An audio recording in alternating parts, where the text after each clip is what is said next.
ಆಷಾಢ ಮಾಸದಲ್ಲಿ ಮಾಡುವಂಥ ನಿಂಬೆಹಣ್ಣಿನ ದೀಪಾರಾಧನೆಯ ವಿಶೇಷತೆ ಏನು? ಯಾವ ಕಾರಣಕ್ಕಾಗಿ ವಿಶೇಷವಾಗಿ ನಿಂಬೆಹಣ್ಣಿನ ದೀಪಾರಾಧನೆಯನ್ನು ರಾಹುಕಾಲದಲ್ಲಿ ಮಾಡಲಾಗುತ್ತೆ ಅನ್ನೋದ್ರ ಬಗ್ಗೆ ಸಂಪೂರ್ಣ ಮಾಹಿತಿಯನ್ನು ಈ ವಿಡಿಯೋದಲ್ಲಿ ತಿಳಿಸ್ತಾ ಇದ್ದೀನಿ. ವಿಡಿಯೋನ ಸ್ಕಿಪ್ ಮಾಡದೆ ಕೊನೆಯವರೆಗೆ ನೋಡಿ. ಈ ನಿಂಬೆಹಣ್ಣಿನ ದೀಪಾರಾಧನೆಯನ್ನು ಆಷಾಢ ಮಾಸ ಮುಗಿಯೋದ್ರೊಳಗಾಗಿ ಮಾಡಿ ನೋಡಿ, ತುಂಬ ಒಳ್ಳೆ ಫಲಗಳನ್ನು ಪಡ್ಕೊಳ್ತೀರಾ. ಎಲ್ರಿಗೂ ನಮಸ್ಕಾರ, welcome back to Dhanya lifestyle blog. ಮೊದಲಿಗೆ ನಿಂಬೆಹಣ್ಣಿನ ದೀಪಾರಾಧನೆಯನ್ನು ಯಾವ್ಯಾವೆಲ್ಲ ಕಾರಣಗಳಿಗೋಸ್ಕರ ಮಾಡಲಾಗುತ್ತೆ ಅಂತ ಹೇಳಿ ತಿಳ್ಕೊಳ್ಳೋಣ. ಹಣಕಾಸಿನ ಸಮಸ್ಯೆ ಪರಿಹಾರಕ್ಕಾಗಿ, ಆರೋಗ್ಯ ಸಮಸ್ಯೆ ಪರಿಹಾರಕ್ಕಾಗಿ, ವ್ಯವಹಾರಗಳಲ್ಲಿ ಆಗ್ತಿರುವಂತಹ ಅಡೆತಡೆಗಳನ್ನ ತಡೆಗಟ್ಟಲಿಕ್ಕೆ ನಿಂಬೆಹಣ್ಣಿನ ದೀಪಾರಾಧನೆಯನ್ನು ಮಾಡಲಾಗುತ್ತೆ. ಎಷ್ಟು ದೀಪಗಳನ್ನ ಹಚ್ಚಬೇಕು, ಎಷ್ಟು ನಿಂಬೆಹಣ್ಣಿನ ದೀಪಗಳ ಆರಾಧನೆಯನ್ನು ಮಾಡಬೇಕು, ಎಲ್ಲಿ ಮಾಡಬೇಕು, ಯಾವ ಸಮಯದಲ್ಲಿ ಮಾಡಬೇಕು ಅಂಥೇಳಿ ಸಂಪೂರ್ಣವಾದ ಮಾಹಿತಿಯನ್ನು ತಿಳ್ಕೊಳ್ಳೋಣ. ಮೊದಲಿಗೆ ನಿಂಬೆಹಣ್ಣಿನ ದೀಪವನ್ನು ಎಷ್ಟು ವಾರ ಹಚ್ಚಬೇಕು ಅಂತ ನೋಡೋದಾದರೆ, ಕೆಲವೊಬ್ಬರು 1 ವಾರ, 3 ವಾರ, 5 ವಾರ, 9 ವಾರ ಈ ಥರ ನಿಂಬೆಹಣ್ಣಿನ ದೀಪಾರಾಧನೆಯನ್ನು ಮಾಡ್ತಾರೆ. ಈಗ ಎಷ್ಟು ದೀಪಗಳ ಆರಾಧನೆಯನ್ನು ಮಾಡಬೇಕು ಅಂತ ಹೇಳಿ ನೋಡ್ಕೊಳ್ಳೋಣ. ಕೆಲವೊಬ್ಬರು ಹಣ್ಣುಗಳನ್ನು ಲೆಕ್ಕ ತಗೊಳ್ತಾರೆ, ಇನ್ನು ಕೆಲವೊಬ್ಬರು ದೀಪಗಳನ್ನು ಲೆಕ್ಕ ತಗೋತಾರೆ. ಎಕ್ಸಾಂಪಲ್ಗೆ ಮೊದಲನೇ ವಾರ 1 ನಿಂಬೆಹಣ್ಣು, 2ನೇ ವಾರ 2 ನಿಂಬೆಹಣ್ಣು, ಆ ಥರ ಹೆಚ್ಚಿಸ್ಕೊಳ್ತಾ ಹೋಗ್ತಾರೆ. ಇನ್ನು ಕೆಲವೊಬ್ಬರು ದೀಪವನ್ನು ಹಚ್ಚಬೇಕು ಅಂತ ಹೇಳಿ ದೇವ್ರ ಹತ್ರ ಕೇಳ್ಕೊಂಡಾಗ್ಲೇ ಅವರು 2 ದೀಪ, ಪ್ರತಿ ವಾರ 2 ದೀಪಾರಾಧನೆಯನ್ನು ಮಾಡ್ತೀವಿ, ಅಥವಾ 5 ದೀಪಾರಾಧನೆ ಮಾಡ್ತೀವಿ, ಅಥವಾ 9 ದೀಪಾರಾಧನೆಯನ್ನು ಮಾಡ್ತೀವಿ ಅಂತೇಳಿ ಸಂಕಲ್ಪವನ್ನು ಮಾಡ್ಕೊಳ್ತಾರೆ. 2 ವಿಧಾನದಲ್ಲಿ ಯಾವ ವಿಧಾನ ಮಾಡಿದ್ರೂ ಸರಿನೇನೆ. ಇವಾಗ ದೀಪಾರಾಧನೆಯನ್ನು, ನಿಂಬೆಹಣ್ಣಿನ ದೀಪಾರಾಧನೆಯನ್ನು ಎಲ್ಲಿ ಮಾಡಬೇಕು ಅಂತ ಹೇಳಿಬಿಟ್ಟು ತಿಳ್ಕೊಳ್ಳೋಣ. ಯಾವುದೇ ಕಾರಣಕ್ಕೂ ಮನೆಯಲ್ಲಿ ಆರಾಧನೆಯನ್ನು ಮಾಡೋ ಹಾಗಿಲ್ಲ. ಯಾವುದಾದರೂ ದೇವಿಯ ಶಕ್ತಿ ದೇವತೆಗಳ ದೇವಸ್ಥಾನದಲ್ಲಿ ಮಾಡಬಹುದು. ಅಮ್ಮನವರ ದೇವಸ್ಥಾನ ಅಥವಾ ಗ್ರಾಮ ದೇವತೆಯ ದೇವಸ್ಥಾನದಲ್ಲಿ ಹಚ್ಚಬಹುದು. ಮೊದಲಿಗೆ ಯಾವ ರೀತಿ ಸಿದ್ಧತೆಯನ್ನು ಮಾಡ್ಕೊಳ್ಬೇಕು ಅಂತ ಹೇಳಿ ನೋಡೋಣ.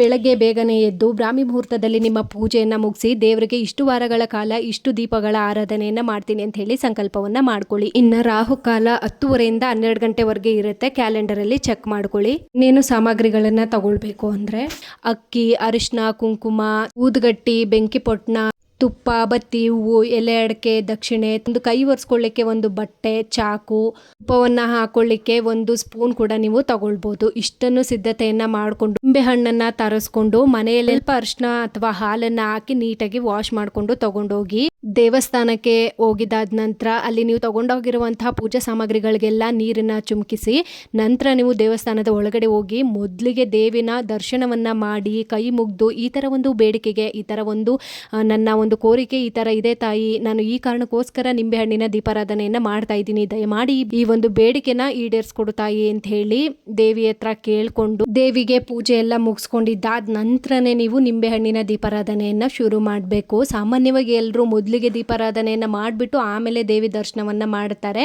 ನಾನು ಮಾಡೋದು ಯಾವಾಗಲೂ ಇದೇ ಥರನೇ. ಸೊ ಫಸ್ಟು ದೇವರಿಗೆ ಹೋಗಿ ಕೈ ಮುಗಿದು ನನ್ನ ಬೇಡಿಕೆ ಏನಿದೆ ಆ ಬೇಡಿಕೆನೆಲ್ಲ ತಾಯಿ ಹತ್ರ ಅರ್ಪಿಸಿ ಆನಂತರನೇ ನಾನು ನಿಧಾನಕ್ಕೆ ಕೂತ್ಕೊಂಡು ದೀಪಾರಾಧನೆಯನ್ನು ಶುರು ಮಾಡ್ಕೊಳ್ತೀನಿ. ನೋಡಿ, ನಾನು ಯಾವ ಥರ ತೋರಿಸ್ತಾ ಇದ್ದೀನೋ ಆ ಥರ ನೀವು ಮಾಡಿಕೊಂಡ್ರೆ ತುಂಬ ಅಂದರೆ ತುಂಬ ನೆಮ್ಮದಿಯಾಗಿ ನೀವು ಪೂಜೆಯನ್ನು ಮುಗಿಸ್ಕೊಳ್ಬೋದು. ಮೊದಲಿಗೆ ನಿಂಬೆಹಣ್ಣಿನ ದೀಪಾರಾಧನೆ ಮಾಡಲಿಕ್ಕೆ ನನಗೂ ಸರಿಯಾಗಿ ಗೊತ್ತಾಗ್ತಿರ್ಲಿಲ್ಲ. ಆಮೇಲೆ ಮಾಡ್ತಾ ನಾನು ಕೆಲವೊಬ್ಬರ ಹತ್ರ ಕೇಳಿ ಕಲ್ತ್ಕೊಂಡು ಈಗ ನೆಮ್ಮದಿಯಾಗಿ ನಾನು ಸಂತೃಪ್ತವಾಗಿ ಪೂಜೆನ ಮಾಡ್ತಿದ್ದೀನಿ ಅಂತಲೇ ಹೇಳ್ಬೋದು. ನಾನು ಆವಾಗಲೇ ಹೇಳ್ದಾಗೆ ಅಡಕೆ ತಟ್ಟೆಗೆ ನಾವು ತಂದಿರುವಂಥ ಅಕ್ಕಿನ ಹಾಕಿ ಅಕ್ಕಿ ಮೇಲೆ ಓಂ ಶ್ರೀಂ ಅಥವಾ ಸ್ವಸ್ತಿಕ್ ಒಂದು ಚಿತ್ರವನ್ನು ಬರೆದು ಅರಿಶಿನ ಕುಂಕುಮವನ್ನು ಇಟ್ಟು ನಿಂಬೆಹಣ್ಣನ್ನು ನೀಟಾಗಿ ಸ್ವಲ್ಪ ಕೆಳಗಡೆ ಉಜ್ಕೊಳ್ಳಿ. ಆಗ ಸ್ವಲ್ಪ ಮೆದು ಆಗುತ್ತೆ. ತುಂಬ ಗಟ್ಟಿರೋ ನಿಂಬೆಹಣ್ಣನ್ನು ಕುಯ್ದ್ರೆ ಅದು ಒಡಕು ಬಿಟ್ಬಿಡುತ್ತೆ. ಯಾವುದೇ ಕಾರಣಕ್ಕೂ ನೀವು ಒಡಕಾಗಿರುವಂಥ ದೀಪಗಳನ್ನು ಹಚ್ಚೋ ಆಗಿಲ್ಲ. ಹಾಗಾಗಿ ನೆಲಕ್ಕೆ ಸ್ವಲ್ಪ ಈ ಥರ ಉಜ್ಬಿಟ್ಟು ಆ ನಂತರ ನೀವು ನಿಂಬೆಹಣ್ಣನ್ನು ಕಟ್ ಮಾಡಿ ರಸವನ್ನು ಒಂದು ಕವರ್ಗೆ ಟ್ರಾನ್ಸ್ಫರ್ ಮಾಡ್ಕೊಳ್ಬೋದು. ನಿಂಬೆಹಣ್ಣಿನ ರಸ ಏನಿತ್ತು ಅದನ್ನು ಹಾಕಲಿಕ್ಕೆ ಅಲ್ಲೇ ಜಾಗ ಮಾಡಿರ್ತಾರೆ, ನೀವು ಅಲ್ಲೇ ಹಾಕ್ಬಿಟ್ಟು ಪೂಜೆಯನ್ನು ಮಾಡ್ಕೊಳ್ಬೋದು. ಯಾವುದೇ ಕಾರಣಕ್ಕೂ ನಿಂಬೆಹಣ್ಣಿನಿಂದ ತೆಗೆದಿರುವಂಥ ರಸವನ್ನು ಮನೆಗೆ ತರಬಾರ್ದು. ಯಾರು ತುಳಿದಿರುವಂಥ ಜಾಗಕ್ಕೆ ಹಾಕಬೇಕು ಅದನ್ನು. ಈಗ ನಿಂಬೆಹಣ್ಣನ್ನು ನಾನು ಕಟ್ ಮಾಡಿಕೊಂಡು ನೀಟಾಗಿ ಅದನ್ನು ಒಂದು ಬಟ್ಟೆಲಿ ಒರೆಸ್ಕೊತಾ ಇದ್ದೀನಿ. ತೇವ ಇದ್ರೆ ದೀಪ ಹತ್ತೋದಿಲ್ಲ, ಹಾಗಾಗಿ ನೀಟಾಗಿ ಬಟ್ಟೆಲಿ ಒರೆಸ್ಕೊಂಡು ಪ್ರತಿಯೊಂದು ದೀಪಕ್ಕೂ ಕೂಡ ಅರಿಶಿನ ಕುಂಕುಮವನ್ನು ಇಟ್ಟು ಪ್ರತಿಯೊಂದು ದೀಪಕ್ಕೂ ಕೂಡ 2 ಬತ್ತಿಗಳನ್ನು ಇಟ್ಕೊಂಡು ರೆಡಿ ಮಾಡ್ಕೊಳ್ಬೇಕಾಗತ್ತೆ. ತೋರಿಸ್ತಾ ಇದ್ದೀನಿ ಅಲ್ವಾ, ವಿಡಿಯೋದಲ್ಲಿ ನಿಮಗೆ ಗೊತ್ತಾಗ್ತಾ ಇದೆ ಅಂತ ಮಾಡ್ಕೊಂಡಿದ್ದೀನಿ. ಅದಾಗಿದ್ದಾದ ನಂತರ ತುಪ್ಪವನ್ನು ಹಾಕ್ಕೊಳ್ಬೇಕು.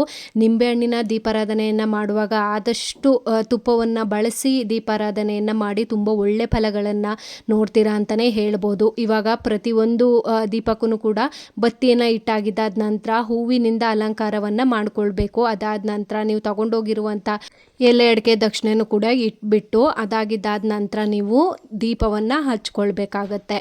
ದೀಪವನ್ನು ಹಚ್ಚಬೇಕಾದ್ರೆ ನಿಮ್ಮ ಒಂದು ಸಂಪೂರ್ಣವಾಗಿರುವಂಥ ಸಂಕಲ್ಪ ಏನಿತ್ತು ಆ ಸಂಕಲ್ಪವನ್ನು ತಾಯಿ ಹತ್ರ ನೀವು ಮತ್ತೆ ಇನ್ನೊಂದು ಸರ್ತಿ ಕೇಳ್ಕೊಳ್ಬೇಕಾಗತ್ತೆ. ಈ ಒಂದು ಕಾರಣಕ್ಕಾಗಿ ನಾನು ದೀಪಾರಾಧನೆಯನ್ನು ಮಾಡ್ತಾ ಇದ್ದೀನಿ. ಆರೋಗ್ಯ ಸಮಸ್ಯೆಗೆ ಮಾಡ್ತಾ ಇದ್ದೀರಾ, ಅಥವಾ ಸಾಲದ ಸಮಸ್ಯೆಗೆ ಮಾಡ್ತಾ ಇದ್ದೀರಾ, ಅಥವಾ ವ್ಯವಹಾರದಲ್ಲಿ ಬಂದಿರುವಂಥ ಸಂಕಷ್ಟಗಳ ಪರಿಹಾರಕ್ಕಾಗಿ ಮಾಡ್ತಾ ಇದ್ದೀರಾ ಅಂತ ಹೇಳ್ಬಿಟ್ಟು ದೇವ್ರ ಹತ್ರ ಇನ್ನೊಮ್ಮೆ ನಿಧಾನಕ್ಕೆ ಕೇಳ್ಕೊಳ್ಳಿ. ನಿಮ್ಮ ಬೇಡಿಕೆ ಏನಿತ್ತು ಅದನ್ನೆಲ್ಲ ದೇವಿ ಹತ್ರ ಕೇಳಾಗಿದ್ದಾದ ನಂತರ ಈಗ ದೀಪವನ್ನು ಹಚ್ಕೊಳ್ಳಿ. ದೀಪವನ್ನು ಹಚ್ಚುವಾಗ ಮರೀದೇನೆ ಶುಭಂ ಕರೋತಿ ಕಲ್ಯಾಣಂ ಆರೋಗ್ಯಂ ಧನ ಸಂಪದಂ ಶತ್ರು ಬುದ್ಧಿ ವಿನಾಶಾಯ ದೀಪಂ ಜ್ಯೋತಿ ನಮೋಸ್ತುತೆ ಈ ಸ್ತೋತ್ರವನ್ನು ಮರೀದೇನೆ ಹೇಳ್ಕೊಂಡಾಗಿದ್ದಾದ ನಂತರ ಧೂಪವನ್ನು ಹಚ್ಕೊಂಡು ತಾಯಿಗೆ ಒಂದು ಸರ್ತಿ ಧೂಪವನ್ನು ಹಾಕೊಳ್ಳಿ. ಅದಾಗಿದ್ದಾದ ನಂತರ ದೇವರ ಗುಡಿಯ ಸುತ್ತ 3 ಪ್ರದಕ್ಷಿಣೆಯನ್ನು ಹಾಕೊಳ್ಳಿ. ಮೊದಲಿಗೆ ದೇವರ ಮುಂದೆ ದೀಪಗಳನ್ನು ತಗೊಂಡೋಗಿ ಒಂದು ಬೇಡಿಕೆ ಏನಿತ್ತು ಅದನ್ನು ದೇವಿ ಮುಂದೆ ಇಟ್ಟು ಆನಂತರ ಪ್ರದಕ್ಷಿಣೆಯನ್ನು ಹಾಕಲಿಕ್ಕೆ ಶುರು ಮಾಡಿ. 3 ಪ್ರದಕ್ಷಿಣೆಯನ್ನು ಹಾಕಿ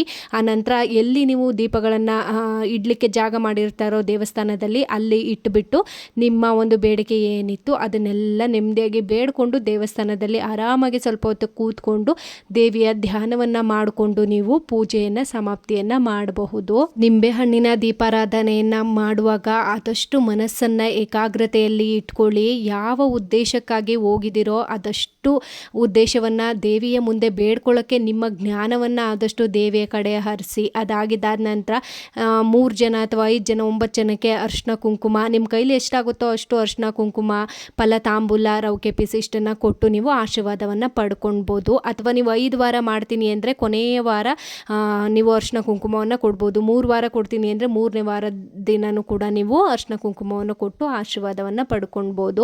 ಮುತ್ತೈದರಿಗೆ ಅರಿಶಿನ ಕುಂಕುಮವನ್ನು ಕೊಡೋದ್ರಿಂದ ನಮ್ಮ ಒಂದು ಸಂಕಲ್ಪ ಆದಷ್ಟು ಬೇಗ ಈಡೇರುತ್ತೆ ಅಂತ ಹೇಳ್ತಾರೆ. ಈ ಖಂಡಿತ ನಿಮ್ಮ ಬೇಡಿಕೆಗಳನ್ನು ನೀವು ಎಷ್ಟು ವಾರಗಳ ಕಾಲ ಆರಾಧನೆ ಮಾಡಬೇಕು ಅಂತ ಅಂದ್ಕೊಂಡಿದ್ದೀರೋ ಅಷ್ಟು ವಾರ ಮುಗಿಯೋದ್ರೊಳಗಡೆನೆ ಒಂದು ಶುಭ ಸೂಚನೆಯನ್ನು ಕೊಡ್ತಾರೆ ಅಂತಲೇ ಹೇಳ್ಬಹುದು. ನಿಂಬೆಹಣ್ಣಿನ ದೀಪಾರಾಧನೆಯನ್ನ ಆಷಾಢದಲ್ಲಿ 3 ವಾರ 5 ವಾರ ಮಾಡಲೇಬೇಕು ಅಂತೇನೂ ಇಲ್ಲ.